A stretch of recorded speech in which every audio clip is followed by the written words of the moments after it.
Hi everyone, this is Brian at F Studios, and this is another edition of Inside the Studio.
Well, today I'm actually talking to you from the entertainment room at F Studios, or otherwise the living room.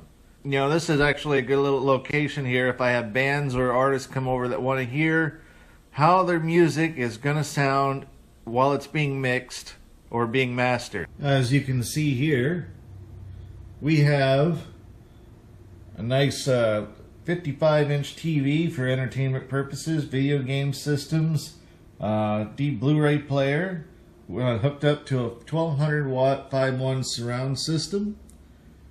Nice comfy little couch there for band members to sit on.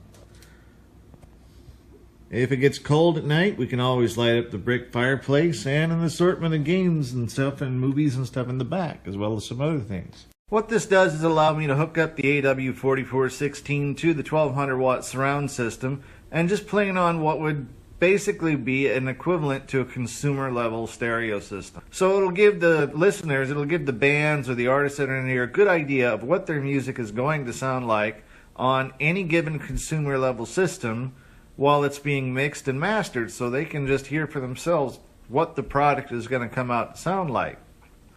Also, my new little toy for the studio happened to arrive the other day. Now, it's nothing really significant, but it's actually something that can help out quite a bit. This is the Tascam 8-channel headphone amplifier, and it'll help clean up the studio of all the cabling and wires that I would have running around otherwise to try and wire everybody else up to headphones so they can hear what's going on with it without having all their own instruments within the same room, potentially cross-bleeding into other instrument microphones and whatnot. It's not a big deal when we're performing acoustic setups or quiet setups. We can all play in the main room, but in a loud environment where it's like rock or metal or whatever, we'd like to be able to get a little more separation from the instruments. Anyways, this thing, I ended up paying more for it than what you could probably find comparable types of headphone amplifiers. This thing cost me about twice as much as what I found originally, but it was also the only unit I found out of anything that offered this level of channels that had absolutely zero complaints on how it was made, manufactured. Any kind of design flaws were non-existent with this thing. So, because it's been a great reviewed product, I just put the money down and got it. But what I really liked about the Tascam unit here is that it will allow me to do a number of things that I couldn't quite do with the other headphone amps. In the back, you might be able to see that it's got XLR hookups as well as TRS and RCA cable hookups. What it is in the section here, we have the main input sections, input 1 and 2. And you can hook them up either TRS or XLR, and input 2 will actually give you the RCA cable option. And then all of these on this side are stereo direct ins for each individual headphone channel. And of course, what it's set up to do is that I can set up a stereo out of the mix that's being recorded and have it run through everybody's channels, turn the main volumes up here, and then turn the individual channels up to the individual headphones here. And then if somebody wants to be able to hear themselves over everybody else and their mix on the headphone system, I can do that by just adjusting the input going to the direct signal for that particular artist or that particular channel. And then if they just need things quieter or louder in their particular headphones, we have their own headphone gain controls, their volume controls. Surprisingly enough, this unit, being a 1-unit rack mount, is exceptionally heavy.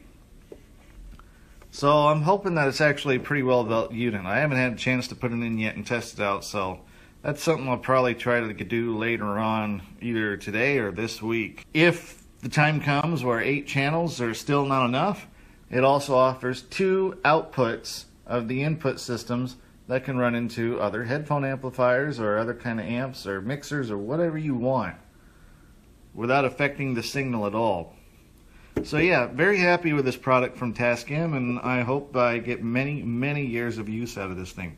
But that's not what we're really here to talk about today. What we're here to talk about is the compressors and possibly other processors on the AW4416. Now, I don't know exactly how much I could tell you guys about compression or the compressors on the machine that you probably don't already know. I don't really know what I can say that's going to be of much help, because a compressor is basically, in my opinion, one of the most simplest and easiest basic tools to use in a recording engineer or audio engineer's arsenal.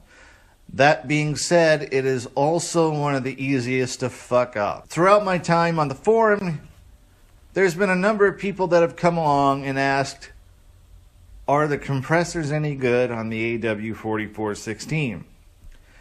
Most of the responses from everybody else is usually one in that, oh, since you're going to go mix it or in the DAW or whatever, just go get some plugins and everything's better anyway because it's newer stuff, it's easy, simpler or something, right? They might be simpler, they might have extra features on them. That doesn't necessarily mean they're going to be better. In my experience, and granted I have very little experience with compressors in general, but the AW4416's compression and other dynamics processing programming has been fantastic. It's worked in everything I've ever needed it to do. I've never had to go look for something else to get something I was recording or mixing to sound right in the AW4416. Now granted, I only have experience with maybe a handful of compressors. Guitar compressors, a few vocal processor compressors, some shit compressors that were on cheap audio software on computers like laptops or store-bought desktops, and then of course the AW4416. And looking at all the other processors that I've actually had to work with, none of them has just offered anywhere near the flexibility or the level of control that I can get out of the AW4416. So if we come over here to the AW4416 and check out the dynamics, we're going to switch over to the compressor, and I'm just going to reset everything to scene 0. Alright, so what do we got? We got threshold, we got the attack, we got the ratio, release, output gain, and the knee settings. Alright? Now the way the AW is set up, the threshold can be set from 0 dB all the way down to negative 54 dB. So this thing can squash pretty darn hard if you want it to.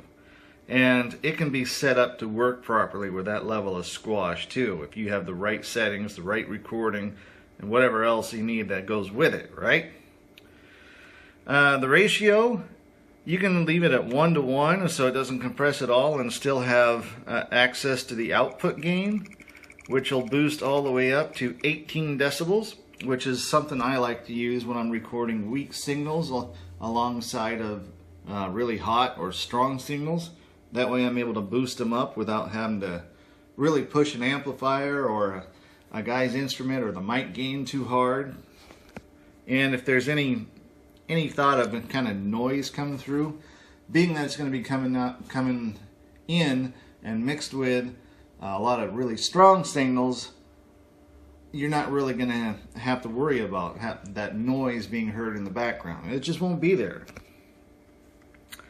The attack will adjust from 0 milliseconds all the way to 120 milliseconds, and is adjustable in 1 millisecond increments. That means this thing is going to react instantly at 0 milliseconds, and if you set it to just 1 milliseconds, it will react at 1/1000th of a second. 1,000 different operations, different reactions, changes of a signal, or anything you can think of that would within 1 second. So that's pretty damn fast. Now the release, depending on how your settings for recording are done, you either start at 6 milliseconds or 5 milliseconds. And then it'll jump up in increments, starting off at a 6 millisecond increment and then changing to just a 5-second millisecond increment, and then changing again to just 4. And the release will adjust to 46 seconds. The knee, you have a 5-stage knee.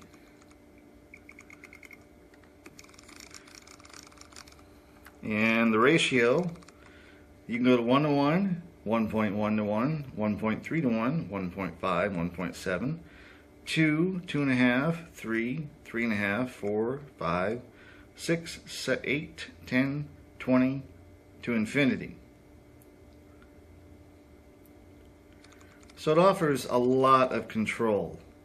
So what are the number of questions that people would usually ask, or people would have to say about the compression processing, or any of the other dynamic processing on the AW4416? One that recently comes to mind, asking if the unit's compressors were any good, was something about that the compressors don't react that fast. There's probably a really easy way to test this. What we could do is set the thing up so that, just to make things simple, make it a limiter, hard knee, okay? And then we'll just run the tone generator from the oscillator, and we will make sure it comes out about 0 dB, and we will squash it down really hard. And then we will turn the oscillator on and off. If the tone stays even throughout the whole time, when you turn it on, to turn it off, turn it back on and off, that means that compressor is acting exactly like it says it should, and that it's instantaneously reducing the volume. So there's no lag, no nothing. It works as fast as the electron can travel through the circuitry. So once again, here we are with the AW4416 looking at the oscillator screen. Let's see if we can get a sample of what we're going to hear off of this. This is going to be the 100 Hertz frequency setting, and I'm going to be sending it through the stereo master bus. Alright, we are getting approximately 0 dB output from this oscillator. We'll go into the stereo track and dynamics, and we can see how it's running. Now I've got it set up for a hard knee. I've got it set up with a brick wall limiter, 0 dB threshold, and I'm going to turn the compressor on. As you can hear, no audible difference. As we can see, the LEDs show a little bit of reduction. But let's go ahead and squash this thing way down. 15 dB or so. I can turn this output back up to 15 dB. Or 14. And it's right there where we started with. Let's go back down to 0. And I'll go ahead and turn off the oscillator for now. Now, the test is going to be if I can turn the oscillator on and off, and we will not hear any audible noise from the oscillator that's louder than what we hear for the duration of it being turned on. The compressor should be reacting instantaneously, since there is 0 millisecond attack setting. and it should squash it down 15 decibels. Alright, let's find out. On, off. Let's see. Here we go.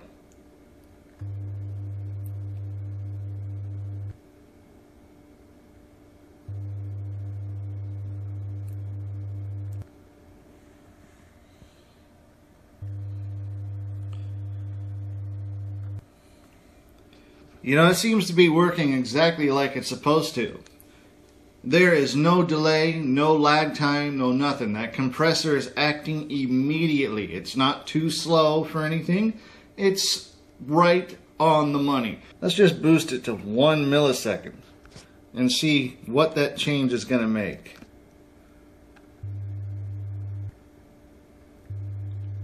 Nothing we can audibly hear. Let's go ahead and boost it up maybe 10 milliseconds. Hit it again. Oops, that's EQ.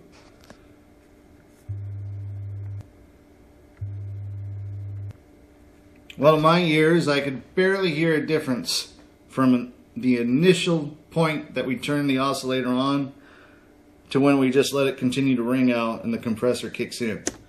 Let's go ahead and turn it up a little higher.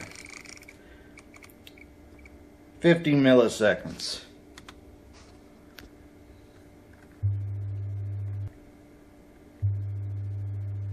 And you can even see its reaction on the LED screen.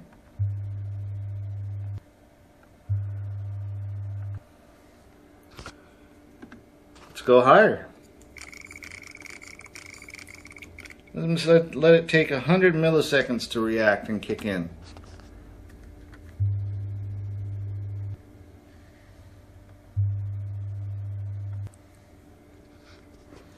You know, so that's fast. It works exactly like it's supposed to work. There's no lag time. It isn't slow. It does its job exactly how it's supposed to do it. Instantaneously when you want it instantaneously. Alright, one of the other things that I remember reading about from the AW4416 forum from other members who were commenting about the compressor was that its compressor couldn't handle a heavy load, taking a signal and compressing it really hard. The AW4416 can and will compress a signal very hard and sound just great. If you compress really hard, then you're going to get down into an area where you have a lot of modulation, a lot of jagged peaks and valleys, so to speak, within that waveform, that sound wave. And you got to set up the compressor to be able to compensate for that. Generally, that's what the release control is able to help you out with, because you can compress hard and set the release to a longer duration to smooth it out so the compressor doesn't allow the audio to come back up when the audio drops below the threshold, but then has a little spike here and there because all the harmonics and everything affect the main waveform. And it's supposed to just keep everything level. But in certain cases, if you squish too hard, you can't set the release to a setting so that it still sounds natural. That's where the knee setting on the AW4416 and other processors comes in really handy. Because what you're doing there is you're setting up the AW4416's compressors to start coming on a little bit earlier and make a smooth transition into that hard, squashed setting. Now, it will mean that you have to readjust the rest of your settings, such as your threshold, your release, and your attack, but overall, it's going to give you the desired effect you want. You'll still be able to squash the signal hard to where it was previously thought to be overdriven or distorted, and you can get a nice compressed sound out of it. An example I could talk about, I don't know if I have it on the machine, is on my track Forever Alone. It takes 27 tracks to do, so I used a full 16 tracks on the AW, and then I mixed them down with master compression to get the right sound that I wanted on those settings, on those tracks. And then I dumped those onto another stereo track, and then maybe another 10 tracks. When I did that, I wanted to bring more master compression in there just to make sure that the new stuff that I put on the track, such as the vocals, the harmonies, and the extra guitar pieces, would all interact properly with the rest of the music, mix it properly, but still not blow things out of proportion of way above the 0 dB peak to peak level. But running another master compressor, basically set up like I had it before, it caused a sound that was basically, to my ear, sounds like distortion. And the only way to fix it was to readjust the settings and then use the knee to soften the transition from where the compressor started acting or started kicking in, and then how it affected the rest of the music when the initial transits were taken out of the picture by the hard limiter on the compressor. Everything else that was below the transients were still being acted on by the compressor due to the knee setting, but it was a nice smooth transition, so that in turn with the attack setting and the release setting, it got rid of that distorted sound. And what caused the distorted sound is the simple fact that when you squash things hard enough to where they get to a point to where there's tons of those jagged little peaks and valleys, along with the louder transients and the louder music that stays up there up at a higher threshold, it causes the compressor to just bounce. So you use the knee to come in, and when that hard transient or the loudest music, when you have really heavy guitars going, kick in, or you pump in a bunch more tracks, and it boosts the total signal up in the main bus up too high, it'll squash it down, and then it'll hold it there.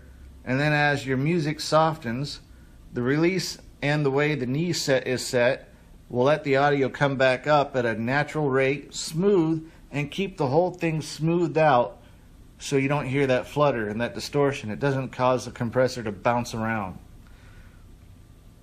So when you're compressing something hard, say on just a single vocal track or an instrument track, you got to use those same techniques to get rid of that problem. That way you can compress hard and it doesn't sound like it's being blown out, overdriven, or distorted.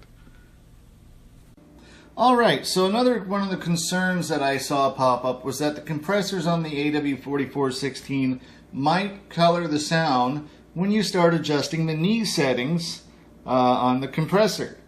And I don't have a lot of stuff on the machine at the moment to help try to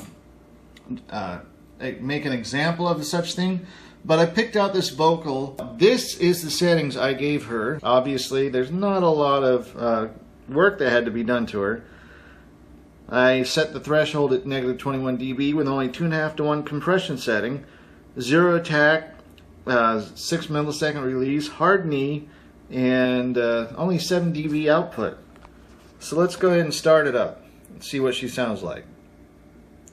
Said goodbye, turned around, you were gone, gone, gone, faded into the setting sun. Slipped away, but I won't cry, 'cause I know I'll never be lonely. For you and the stars to me, you are the light I follow. I'll see you again. Oh, this is nowhere it ends. I will carry you with me, oh, till I see you again. Alright, so that's how I set her up to record or to sound within the rest of the track. Now the rest of the track was something they downloaded off of iTunes. It was a karaoke track, hard compression on it, and this was, in my opinion, the best settings to use for her to make it blend in with the rest of the music and sound great. Let's go ahead and back it back up, and we'll hear what she sounds like without the compressor. Said goodbye, turned around, you were gone, gone, gone, faded into the setting sun. Slipped away, but I won't cry, 'cause I know I'll never be lonely. for you and the stars to me. You are the light I follow. I'll see you again. Oh, this is nowhere it ends. I will carry you with me. Oh, till I see you again. I mean, we can go back and pop it in on the compressor on and off to show the effects. You were gone, gone, gone, faded into the setting sun. Slipped away, but I won't cry, 'cause I know I'll never be lonely, for you and the stars too. It's really subtle. If we adjust the knee on this to the higher stages, softer knees, is that going to actually affect the tone of this singer? I'm only using an MXL 990 large diaphragm condenser. Let's go ahead and find out what she sounds like with the adjustments of the knee. Said goodbye, turned around. You were gone, gone, gone, faded into the setting sun.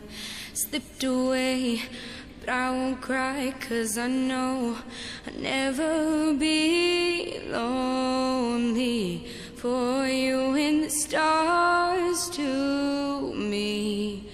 You are the light I follow. I'll see you again. Oh, this is nowhere it ends. With this compression setting, I did not see or hear any difference in the tonal quality of the vocalist. She had just as much timbre, just as much bass. Nothing changed whatsoever. The only thing that may have changed audibly was the breathiness of her vocal performance. But that's not because the compressor has added some kind of tonal quality to it. That's simply because of the way the compressor is working. How it's starting to come on in that more mellow curve as opposed to the sharp cornered angle of a hard knee. Therefore, just changing the whole dynamic. Now let's go ahead and hit the compression harder. Say 20 to 1. And we'll do the same thing with the knee. Said goodbye, turned around. You were gone, gone, gone, faded into the setting sun. Slipped away, but I won't cry, 'cause I know I'll never be lonely, for you and the stars to me. You are the light. Alright, to my ears I noticed there was a bit of a difference in the sound once I started getting up to the stage 4 or M5 knee setting and using a hard compression ratio of 20 to 1. But that's not because the compressor is colorizing the sound. It's because how the sound is being affected by this curve. So there's one other setup with the AW's compression, or actually just dynamics programming in general, that I'd like to show you guys in case you don't already know. And it's the way that you can control dynamics processing on a channel being keyed off of a completely separate channel. Let's say, for example, that if you were making a house or dance mix, or just any kind of club music, you want that sound that every time the kick comes in, the music gets compressed hard, and you can hear it. You can audibly hear it swell back up for that effect that they're actually going for. Well, there's two ways you can go about doing it. One is you can just mix the kick in that kind of music really hard and heavy, and then in the master bus you can hit it with a compressor to bring everything down in the levels to a safe level, 0 dB or less, and then set the release settings so that they come up slowly enough that you could hear the music swell back in. But there's another way you could actually do that. You could actually set the machine up so that the music, say the synth in this case, was triggered from the kick, and then that will compress the synth down and then set the release so that it swells back up like it's supposed to, like you want it to, without actually setting the music or anything in the mix way above 0 dB thresholds. And I don't have that kind of music on this machine, but I do have some music where I'm utilizing the same techniques. This particular case is a track I'm recording for a dark, kind of gothic sounding metal album that I'm slowly piecing together with a couple of others. And what I've got going on is I have 3 guitar parts. One is being ran through a stereo chorus and distortion onto 2 tracks, and it's just playing the rhythm section. Then I'm running 2 separate track performances of the same guitar, played 2 different times, through just the individual left and right sides of the chorus and the distortion, and recording those on their own respective tracks. Those come in playing a different melody as opposed to the rhythm track mentioned earlier. And the melody track is supposed to follow along with the melody of the vocals that are going to be coming in. I'm recording at another time. But the way I'm going to do the mix is, instead of setting it up so that on the stereo bus there's a master compressor, and as you blend everything in, each little thing that comes in gets a little bit louder if you want to hear it better or whatnot, and squashes the rest of the music down. Instead of doing that, what I want it to do is I want to squash down the background rhythm stuff in the mix itself when this other stuff is supposed to be more prominent. So when this melodic guitar part comes in that goes along with the vocal melody, I want it to kill the background guitar tracks. Not completely, but enough that they are noticeably buried in the mix. That way it gives this other track room to breathe on the mix, plus it doesn't cause the drums or the bass, the main rhythm background elements, to drop down in volume. They won't be decreased. So we're going to make headroom by eliminating the one track to several dB, at least cut it several dB, to give way to another track playing in the same kind of frequency range that we're going to be using there. So the trick will be is that I put a ducking processor on the rhythm guitar tracks, and they're set in to cut about 5 dB, and they're keyed off the other guitar tracks from auxiliary 1. So we just run auxiliary 1 up to a certain level, so whenever the guitar tracks come in, the rhythm guitar tracks will be squished down 5 decibels. And then when the other tracks dissipate, then the rhythm guitar tracks will come back up 5 decibels. And its release is set up in a way that you'll hear no noticeable change in the overall quality or volume of the music. So it all remains pretty constant and loud, kind of in your face, but yet, the way metal's supposed to be, and still be, somewhat natural. Okay, so here's the setup. This is one stereo rhythm guitar track run through the chorus and distortion, and this is a separate guitar track on the left channel of the chorus and distortion, a separate guitar track on the right channel, chorus and distortion. This track here, I want it to duck down, which I have it set up for in the processor, it looks like 7 decibels when the audio from channels 1 and 2 kick in. And I have those to keying in, the key in source here on this track, this channel, these channels here, is auxiliary 1. So as you can see, we go over to auxiliary 1, and these channels, auxiliary banks or faders, are turned up. Alright, so you'll be able to see exactly what happens here. Let's go ahead and kick this off.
hopefully I've been able to show you something that was helpful, you know, something that you could take away and figure and think, yeah, this machine is actually capable of doing quite a bit. And the compressors on the AW4416 are actually quite good, if not excellent.